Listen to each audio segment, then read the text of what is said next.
నమస్తే అండి, welcome to Praveen tech tips by. ఇవాళ వీడియో వచ్చేసరికి అయితే రిక్వెస్ట్ వీడియో అన్నమాట. ఎవరి నుంచి అంటే సుష్వంత్ నుంచి అన్నమాట. సో వీడియో స్టార్ట్ చేసే ముందు చిన్న రిక్వెస్ట్ ఏంటంటే ఛానల్ని సబ్స్క్రైబ్ చేసుకొని బెల్ ఐకాన్ ప్రెస్ చేసి లేటెస్ట్ టెక్ అప్డేట్స్ కోసం అనమాట. సో నాకు జర సపోర్ట్ చేసినట్టు కూడా అవుతుంది బై. సో ఇప్పుడు టాపిక్ వచ్చేద్దాం. రిక్వెస్ట్ వీడియో ఏంటంటే పీసీ బిల్ గురించి అన్నమాట.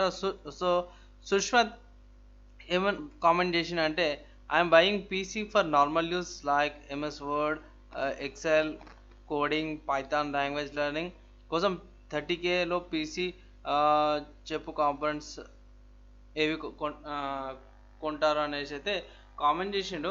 సో నాకైతే అర్థమైపోయింది, బడ్జెట్ టైట్ ఉంది. సో బేసిక్ యూస్ కోసం పీసీ బిల్డ్ చేస్తూ, సో అందుకోసం అయితే నేను రికమెండ్ చేసే మాత్రం బడ్జెట్ ఉన్న వాళ్ళకి ఏం నుంచి Athlon 3000G అనమాట.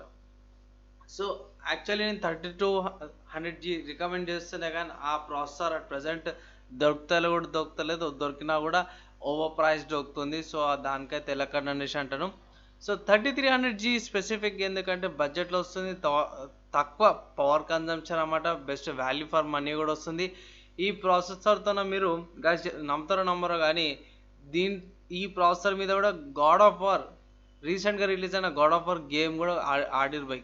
సో అది స్పెషాలిటీ అన్నమాట ఈ ప్రాసెసర్ది. సో స్పెక్స్ చూసుకుంటే ఇది 2 Core 4 Threads వస్తుంది అన్నమాట, 3.5 GHz and 35 Watts power consumption.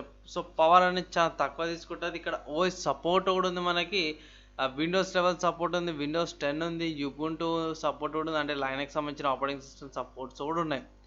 ఇంకోటి ఏంటంటే ఈ ప్రాసెసర్కి రేడియన్ వేగా గ్రాఫిక్స్ కూడా వస్తుంది. సో మీరు కొంచెం లైట్ వెయిట్ గేమింగ్స్ అనేవి కూడా చేసుకోవచ్చు. ప్రాసెసర్ వచ్చేసి 49nm ఆర్కిటెక్చర్ మీద తయారు చేసారు. అన్లాక్డ్ ప్రాసెసర్ అనమాట, కొంచెం ఓవర్ క్లాక్ అయితే చేసుకోవచ్చు. నేనైతే రికమెండ్ చేయను అండ్ అవసరం కూడా లేదు, డ్యూయల్ కోర్ మీద ఏం ఓవర్ క్లాక్ చేస్తారనేసి. సో నెక్స్ట్ ఇక్కడ చూసుకుంటే PCI 3.0 సపోర్ట్ ఉంది. సో డీసెంట్ గ్రాఫిక్ కార్డ్ అయితే పెట్టుకోవచ్చు. ర్యామ్ చూసుకుంటే 23667 ర్యామ్ ఉంది. అండ్ ఇంటెల్ కంటే వచ్చే 9 1100 MHz ఫ్రీక్వెన్సీ ఇస్తుంది. ఇంటెల్ అయితే మీకు ఐ థింక్ 1600-800 MHz ఇస్తుంది. సో దానికంటే జర నయమే అని అనిపిస్తుంది. సో ఎక్కడ అవైలబుల్ ఉందంటే బై అమెజాన్లో అయితే చెక్ చేసిన అమెజాన్లో అవైలబుల్ లేదు. ఒకవేళ మీరు పర్చేస్ చేసుకోవాలంటే ప్రైమ్ AVGBలో అవైలబుల్ ఉంది 6000 రూపీస్కి అనమాట. యాక్చువల్లీ ఇది హైదరాబాద్లో నేను సేలిష్ టైంకి అయితే అట్ ప్రజెంట్ లోకల్ ప్రైస్ వచ్చేసరికి అయితే 5600 రూపీస్కి ఉంది. సో వీళ్ళ వెబ్సైట్లో కొంచెం వీళ్ళు నార్మల్గా ఉన్నారు, కానీ స్టాక్ కోసం అయితే ఈమెయిల్ చెక్ చేసాము, కానీ ప్రైస్ అయితే 6000 రూపీస్ ఉంది. లోకల్గా జర తక్కువ 300 రూపీస్ డిఫరెన్స్ ఉంది, అంతే పెద్ద ఫరక్ ఏం లేదు. ఈ ప్రాసెసర్కి అయితే best processor value for money వేస్తారు. సో దీనికి కంపాటబుల్ మదర్ వచ్చేసరికి అయితేనేమో A320 మదర్ బోర్డ్ అన్నమాట. ఇక్కడ ఆసూస్ తీసుకున్న ఎంత తక్కువ అయితే అంత తక్కువ అన్నట్టు. So Asus prime A320MK mother board తీసుకున్న చాలా బేసిక్ అనమాట. సో దీంట్లో ఎక్కువ ఫీచర్స్ కూడా ఉండవు. ప్రైస్ కూడా తక్కువనే 4249 రూపీస్. ఆఫ్లైన్ వచ్చేసరికి మీకు 4000 నుంచి 3800-700 బిట్వీన్ ఉంటుంది. ఆన్లైన్లో మీకు ఒక 200-300 ప్రైస్ ఇంక్రీజ్ అయితే కనిపిస్తుంది. సో బేసిక్గా చూసుకుంటే 2 ర్యామ్ స్లాట్లు ఉన్నాయి, పవర్ పోర్ట్స్ ఇక్కడ ప్రాసెసర్ మీద ఇక్కడ పెట్టచ్చు, ఇక్కడ ప్రాసెసర్ ఇక్కడ పెడతారు. అండ్ DRM హీట్ సింక్స్ ఇక్కడ ఉన్నాయి. అండ్ నెక్స్ట్ ఇక్కడ గ్రాఫిక్ కార్డ్ ఎవరైనా ఉంటే కదా గ్రాఫిక్ కార్డ్ పెట్టుకోవచ్చు మీరు ఇక్కడ. అండ్ ఇక్కడ M.2 సపోర్ట్ కూడా ఉంది ఈ బోర్డుకి. తర్వాత నెక్స్ట్ PCI లేన్స్ ఏవైతే ఉన్నాయో PCI అంటారు కదా, so capture cards, LAN cards, sound cards అవన్నీ కూడా ఇక్కడ 2 స్లాట్స్లో మీరు అయితే పెట్టుకోవచ్చు.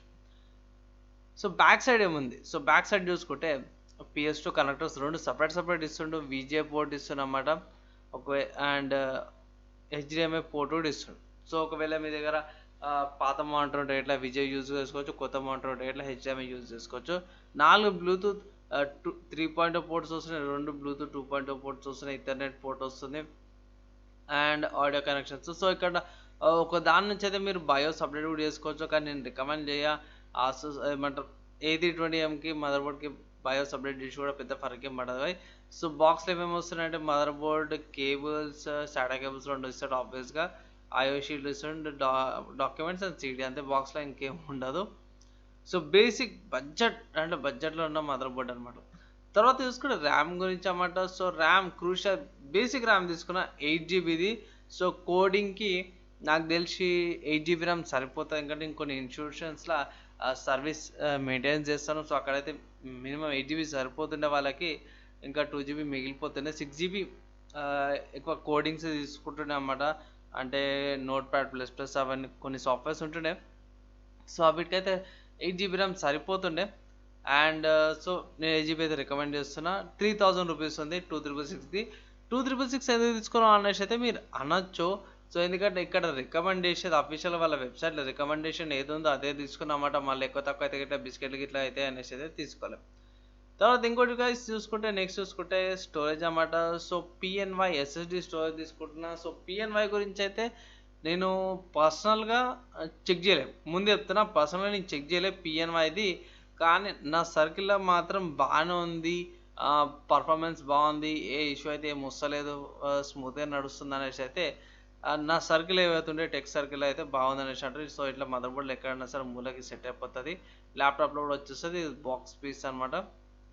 3 years వారంటీ అయితే కూడా ఇస్తారు, మీకు ప్రాబ్లం ఏమి ఉండదు. సో ప్రైస్ చూసుకుంటే 1300 రూపీస్ ఉంది కాబట్టి నేను సరే మంచిగా వచ్చింది కదా, ఆఫర్ మీద వచ్చింది కదా అనేసి అయితే ఇది రికమెండ్ చేస్తున్నా. సో ఈ స్టోరేజ్ అయితే ఉందో తక్కువ ఉంది కదా, 128 GB స్టోరేజ్ ఉంది. ఎందుకు ఇది రికమెండ్ చేస్తారంటే ఎస్ఎస్డి వచ్చేసరికి ఏంటంటే చాలా ఫాస్ట్ ఉంటుంది హార్డ్ డిస్క్తో కంపేర్ చేసుకుంటే. ఆబ్వియస్గా మీకు M.2 కూడా ఉంది. సో M.2 కంటే కూడా ఇది బెటరే, ఎందుకంటే ప్రైస్ తక్కువ ఉంది అనేసి. ఒకవేళ మీ దగ్గర లోకల్గా M.2 అవైలబుల్ ఉంటే M.2 తీసుకోండి. కానీ నేను రికమెండ్ చేయ వేస్ట్, ప్రైస్ ఎక్కువ ఉంది అనేసి. సో ప్రైస్ కొంచెం ఎక్కువైంది M.2ది. సో రీసెంట్గా అంటే 2-3 months లోపల. సో బేసిక్గా ఎస్ఎస్డి సరిపోతుంది. దీంట్లో ఏమేమి ఇన్స్టాల్ చేస్తారంటే మీకు ఇంపార్టెంట్ అవసరమైన సాఫ్ట్వేర్స్, ఓఎస్ ఇవే ఇన్స్టాల్ చేయండి 120 GB ఎస్ఎస్డీలో. తర్వాత మీకు ఏమైనా ఫైల్స్ లేకపోతే ఏమైనా డాక్యుమెంట్స్ ఎక్కడైనా సేవ్ చేయాలంటే ఇట్లా నేను సపరేట్గా 1 TB హార్డ్ డిస్క్ అయితే సరిపోతుంది. 3000 రూపీస్కి వస్తుంది. సో బేసిక్గా ప్రోగ్రామర్స్కి అవిట్లకైతే నాకు తెలిసి ఎక్కువ ఫైల్స్ అవసరం లేదు. మీరు నమ్ముతారు నమ్మరో, నేను నడిపే ఇన్స్టిట్యూట్లో అయితే 500 GB మస్తు అయిపోతుండే వాళ్ళకి. ఆబ్వియస్గా 300 GB యూజ్ చేస్తుండే. సో మిగతా 200 GB నార్మల్గానే ఖాళీగా ఉంటుండే స్పేస్ అనమాట. సో ఇక్కడ కూడా 1 TB మస్తు అయిపోతుండొచ్చు. మిగతా మీకు కొన్ని పర్సనల్ ఫైల్స్ ఏమైనా ఫొటోస్, డాక్యుమెంట్స్, వీడియోస్ ఏమైనా ఉంటాయి ఇట్లా 1 TB హార్డ్ డిస్క్లో అయితే మీరు సేవ్ చేసుకోవచ్చు. ప్రాబ్లం అయితే ఏముండదు. ప్రైస్ డీసెంట్గానే ఉంది. ఇంకా తగ్గింది అనుకోవచ్చు. ఇంతమందికి 3300 ఉండే ప్రైస్ జర తగ్గింది హార్డ్ డిస్క్లది.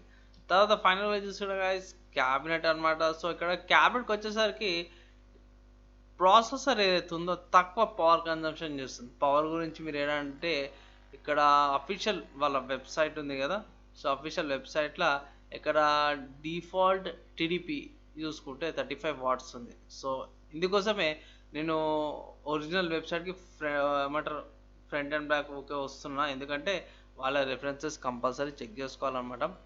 సో 35 wattsకి ఎక్కువ పవర్ కన్జంప్షన్ అవసరం లేదు, ఎక్కువ వోల్టేజ్ కూడా అవసరం లేదు.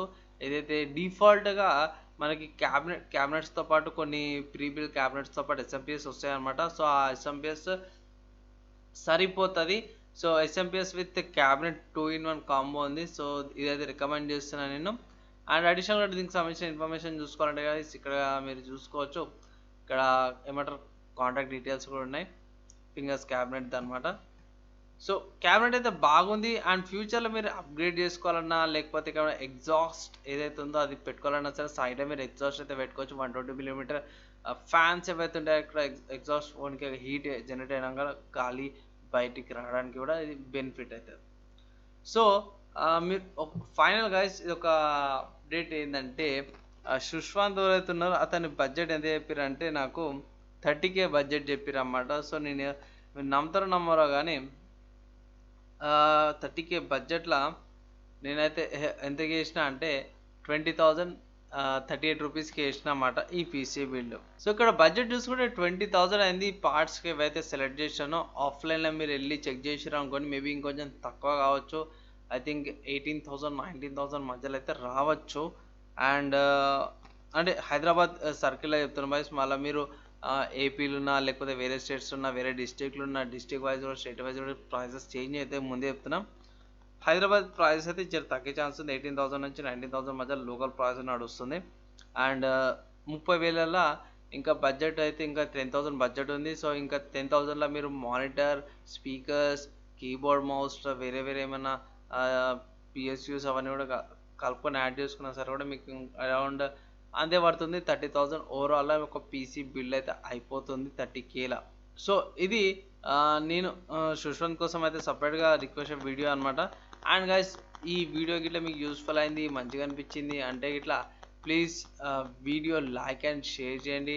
అండ్ ఇంకొక రిక్వెస్ట్ ఏంటంటే ఛానల్ అయితే సబ్స్క్రైబ్ చేసుకొని బెల్ ఐకాన్ ప్రెస్ చేయండి గైస్ లేటెస్ట్ టెక్ అప్డేట్స్ కోసం. అండ్ జర నాకు సపోర్ట్ చేసినట్టు కూడా అవుతుంది. అండ్ ఇంకో విషయం ఏంటంటే మీకు ఇలాంటి పీసీ బిల్డ్స్ చేయాలనుకున్నా సరే సపరేట్గా కింద కామెంట్ చేయండి, నేను కంపల్సరీ ట్రై చేస్తాను. ఒకవేళ టైం ఉంటే ఇట్లా వితిన్ 3 days టైం పడుతుంది, పీసీ బిల్డ్ వీడియోస్కి అయితే టైం పడుతుంది. అదే కామెంట్స్ అవన్నీ రిప్లై కోసం అయితే వితిన్ 1 dayలో రిప్లై చేసేస్తాను. సో ఈ వీడియోకి అయితే ఇంత గైస్, ఇక్కడ దాకా చూసిన వాళ్ళందరూ కూడా థ్యాంక్స్. నెక్స్ట్ వీడియోలో కలుసుకుందాం. అప్పటిదాకా అందరూ కూడా సేఫ్గా ఉండండి.